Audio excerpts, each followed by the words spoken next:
ಕೋಲಾರ ಜಿಲ್ಲೆ ಮುಳುಬಾಗಿಲು ತಾಲೂಕಿನಲ್ಲಿ 78ನೇ ಸೈನಿಕರ ದಿನಾಚರಣೆಯನ್ನು 15/1/2026ರಂದು ನಡೆಸಲಾಯಿತು. ಮುಳುಬಾಗಿಲಿನ ಹಲವಾರು ಜನ ಸೈನಿಕರು, ಪೊಲೀಸ್ ಇಲಾಖೆಯವರು, ಜೊತೆಗೆ ನಿವೃತ್ತಿಯಾದಂತಹ ಸೈನಿಕರು ಎಲ್ಲರೂ ಒಂದುಗೂಡಿ ದೇಶವನ್ನು ಕಾಯುವ ಸೈನಿಕರಿಗೆ ಸಲಾಂ ಅನ್ನುವಂಥ ಕಾರ್ಯಕ್ರಮವನ್ನು ಮಾಡಿದರು.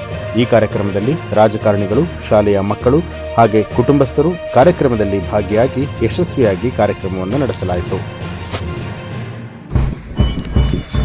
ಹಾಗೆಯೇ ಶ್ರೀಯುತ ಗುಜ್ಜರಹಳ್ಳಿ ಮಂಜುನಾಥ್ ಅವರು ದರ್ಖಾಸ್ ಕಮಿಟಿ ಸದಸ್ಯರು, ಅವರಿಗೂ ಶ್ರೀಯುತ ರಾಜೇಂದ್ರ ಗೌಡರು ಮಾಜಿ ಬ್ಯಾಂಕ್ ಅಧ್ಯಕ್ಷರು ಮುಳುಬಾಗಿಲು, ಅವ್ರಿಗೂ ಕೂಡ 71ನೇ ಯುದ್ಧದಲ್ಲಿ ಭಾಗವಹಿಸಿರ್ತಕ್ಕಂಥ ರಹಮತುಲ್ಲಾರವರು, ಹಾಗೇನೆ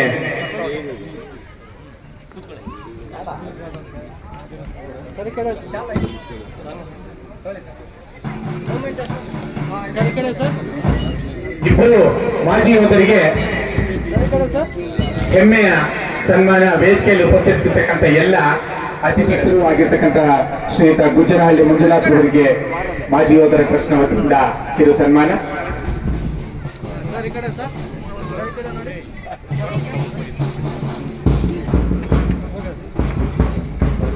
ಸದಸ್ಯರು ಅವ್ರಿಗೂ ಕೂಡ ಮಾಜಿ ಯೋಧರ ಟ್ರಸ್ಟ್ ವತಿಯಿಂದ ಸನ್ಮಾನ. ಸರಿ ಕಡೆ ಸರ್.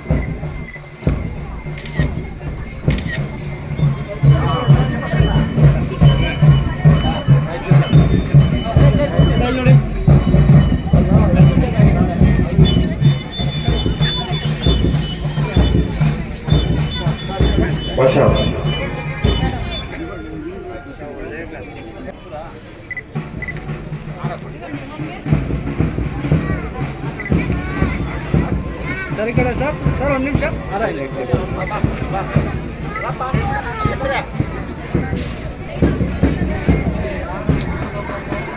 ಸ್ನೇಹಿತರು ಬರ್ಬೇಕು ಅಂತ ತಮ್ಮಲ್ಲಿ ಮನವಿ.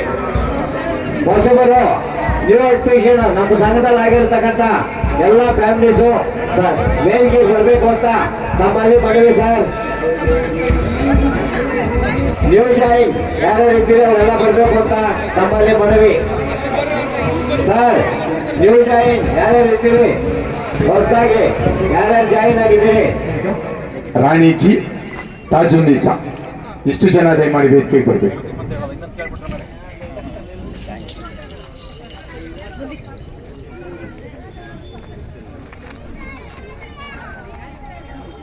ಪ್ರಕಾಶ್, ಮಂಜುನಾಥ್, ಜಯಪ್ರಕಾಶ್, ಇಷ್ಟು ಜನ ಹೊಸದಾಗಿ ಸೇರ್ಪಡೆ ಆಗಿರ್ತಕ್ಕಂಥವರು ಈ ಟ್ರಸ್ಟ್ಗೆ, ಅವರು ಕೂಡ ಬಂದು ಈ ಸನ್ಮಾನವನ್ನು ಸ್ವೀಕರಿಸಬೇಕು ಅಂತ ಅವ್ರಿಗೆ ಮನವಿ ಮಾಡ್ಕೊಳ್ತಾ ಇದ್ದೇನೆ.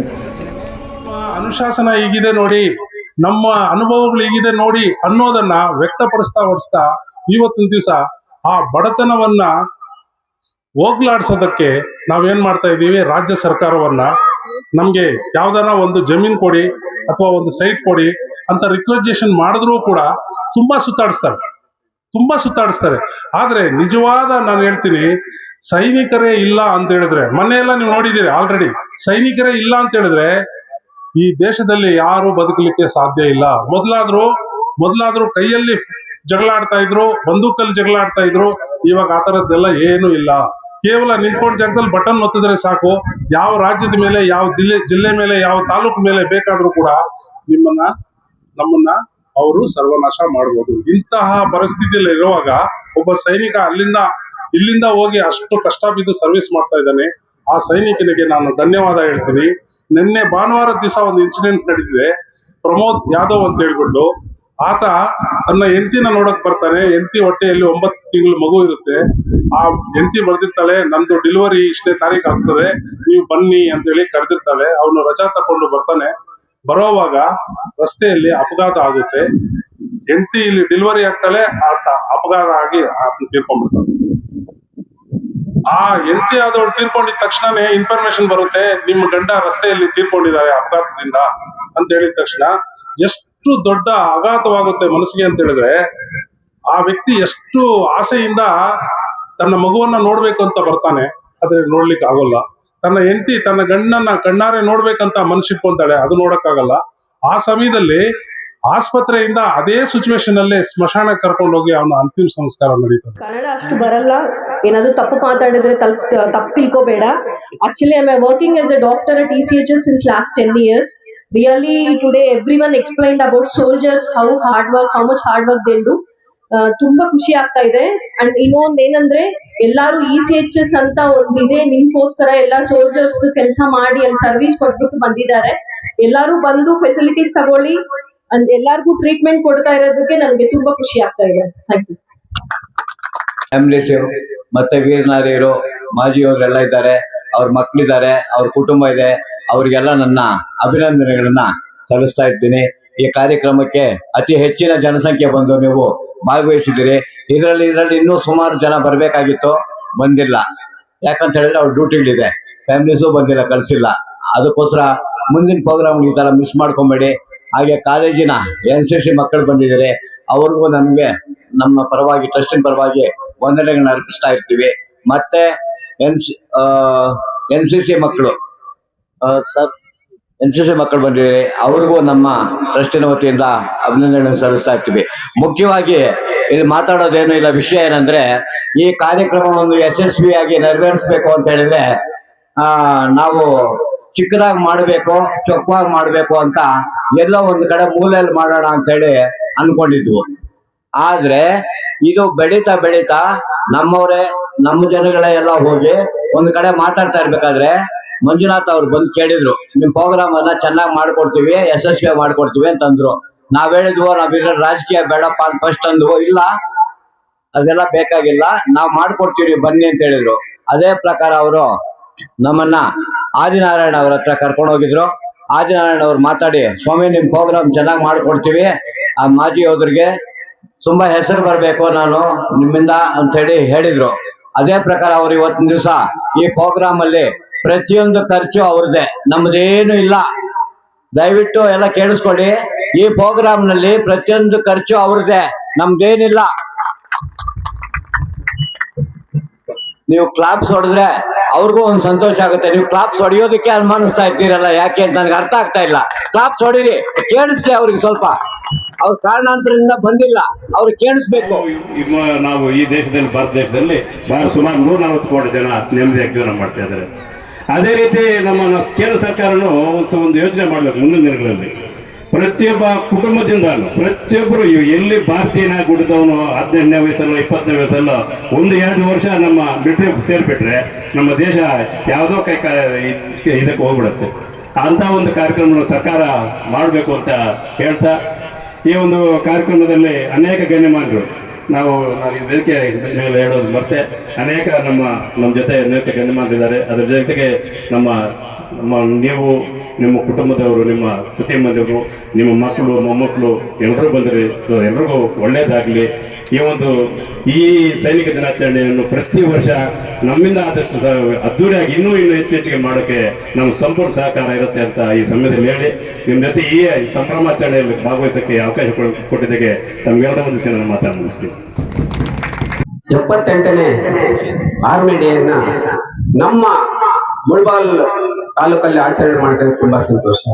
ಈ ಒಂದು ಆರ್ಮಿ ಡೇಗೆ ಗೌರವಾನ್ವಿತರಾಗಿರ್ತಕ್ಕಂಥ ನಮ್ಮ ನೆಚ್ಚಿನ ರಾಮಲಿಂಗಾರೆಡ್ಡಿ ಅಣ್ಣವರೇ, ರಾಜೇಂದ್ರ ಗೌಡ್ರೆ, ನಮ್ಮ ಸರ್ಕಲ್ ಇನ್ಸ್ಪೆಕ್ಟರ್ ಆಗಿರ್ತಕ್ಕಂಥ ಸುರೇಶ್ ಅಣ್ಣವರೇ, ಅವರು ಚಿರಪರಿಚಿತರು, ಮತ್ತೆ ನಮ್ಮ ಪ್ರಿನ್ಸಿಪಾಲ್ ಆಗಿದ್ದ ಮುನಿಯಪ್ಪನವರೇ, ಡೆಪ್ಯೂಟಿ ಡೈರೆಕ್ಟರ್ ಆಗಿರ್ತಕ್ಕಂಥ ಕೃಷ್ಣ ಸರ್ ಅವರೇ, ಸುಹಾಸ್ ಸರ್ ಅವರೇ, ಮಂಜಣ್ಣವರೇ, ಮತ್ತೆ ನಮ್ಮ ಗೌರವಾನ್ವಿತ ನನ್ನ ಪೂಜ್ಯ, ನನ್ನ ನೆಚ್ಚಿನ, ನನ್ನ ಪ್ರೀತಿಯ ಆರ್ಮಿಯವರೇ, ಮತ್ತೆ ಅವರ ಕುಟುಂಬದವರೇ, ನಿಜವಾಗ್ಲೂ ನಮ್ಗೆ ತುಂಬಾ ಸಂತೋಷ ಆಗುತ್ತೆ. ಈ ಒಂದು ಇತ್ತೀಚಿನ ದಿನಗಳಲ್ಲಿ ನಮ್ಮ ಗೌರವಾಧ್ಯಕ್ಷರಾಗಿರ್ತಕ್ಕಂಥ ರಾಮತುಲ್ಲಾ ಸರ್ ಅವರು, ನಮ್ಮ ನದೀಮ್ ಪಾಷಾರ್ ಅವರು, ಬಾಷಾರ್ ಅವರು, ಮಂಜುನಾಥ್ ಸರ್ ಅವರು, ಮತ್ತೆ ಇಲ್ಲಿ ಸೇರ್ತಕ್ಕಂಥ ಆರ್ಮಿ, ನೇವಿ, ಏರ್ಫೋರ್ಸ್ ಎಲ್ಲರೂ ಸೇರಿ ಈ ಮುಳಬಾಗಿಲಿನಲ್ಲಿ ನಿಜವಾಗ್ಲೂ ನಾನು ಅಂದ್ಕೊಂಡೆ, ನಾನು 24 ವರ್ಷ ಈ ಜೂನಿಯರ್ ಕಾಲೇಜಲ್ಲಿ ಒಂದು ಸೈನ್ಸ್ ಟೀಚರ್ ಆಗಿ, ಮತ್ತೆ ಉಪನ್ಯಾಸಕನಾಗಿ, ಮತ್ತೆ NCC ಅಧಿಕಾರಿಯಾಗಿ ಇಲ್ಲಿ ಕೆಲಸ ಮಾಡಿದ್ದೀನಿ. ಏನಪ್ಪ ಇಲ್ಲಿ ಇಷ್ಟು ಜನ ತಾಲೂಕಲ್ಲಿ ಆರ್ಮಿನವರಿದ್ದಾರೆ, ಆದ್ರೆ ಒಂದು ಆರ್ಗನೈಸ್ ಮಾಡ್ಲಿಲ್ಲ ಅಂತ. ಮತ್ತೆ ಅವರಿಗೆ ನಾನು ನೋಡಿದಾಗ ಏನು ಸರ್ಕಾರದಿಂದ ಸವಲತ್ತು ಸಿಗ್ಲಿಲ್ಲ. ಒಂದು ಎಷ್ಟೋ ಕೆಲಸ ಮಾಡ್ತಾರೆ, ಅವ್ರಿಗೆ ಜಮೀನುಗಳು ಸಿಗ್ಲಿಲ್ಲ, ಒಂದು ಸೈಡ್ ಸಿಗ್ಲಿಲ್ಲ. ನಿಜವಾಗ್ಲೂ ತುಂಬಾ ಬೇಜಾರಾಯ್ತು. ನಾನು ಕಾರ್ಯಕ್ರಮದ ಮುಂಚೆ ಕೆಲವು ನಮ್ಮ ಇಲಾಖೆಯಿಂದ ಸಿಗುವಂಥದ್ದು ಕೇಂದ್ರ ಸರ್ಕಾರ ರಾಜ್ಯ ಸರ್ಕಾರದ ಮಾಹಿತಿಯನ್ನು ನೀಡಿದ್ದೇನೆ. ಇಂದಿನ ಕಾರ್ಯಕ್ರಮ 78ನೇ ಸೇನಾ ದಿನಾಚರಣೆಯನ್ನ ಇಲ್ಲಿ ಮುಳುಬಾಗಿಲಿನಲ್ಲಿ ಆಚರಿಸ್ತಾ ಇರೋದು ತುಂಬಾ ಖುಷಿ ತಂದಿದೆ. ನಾನು ಈ ಸರ್ಕಾರ ಬಂದ ನಂತರ ಸೇನಾ ದಿನಾಚರಣೆ ಪ್ರತಿ ಬಾರಿ ದಿಲ್ಲಿಯಲ್ಲೇ ನಡೀತಾ ಇತ್ತು. ಈಗ ಇಂದಿನ ಸರ್ಕಾರದವರು ಏನು ಮಾಡಿದ್ದಾರೆ ಅಂತ ಹೇಳಿದ್ರೆ ಎಲ್ಲ ರಾಜ್ಯದಲ್ಲೂ ಆಚರಿಸ್ಬೇಕಂತೇಳಿ ಈ ಮುಂದಿನ 4 ವರ್ಷಗಳಿಂದ ಮೊದಲ ಪ್ರಥಮವಾಗಿ ಬೆಂಗಳೂರಲ್ಲಿ ಆಚರಿಸಿದರು.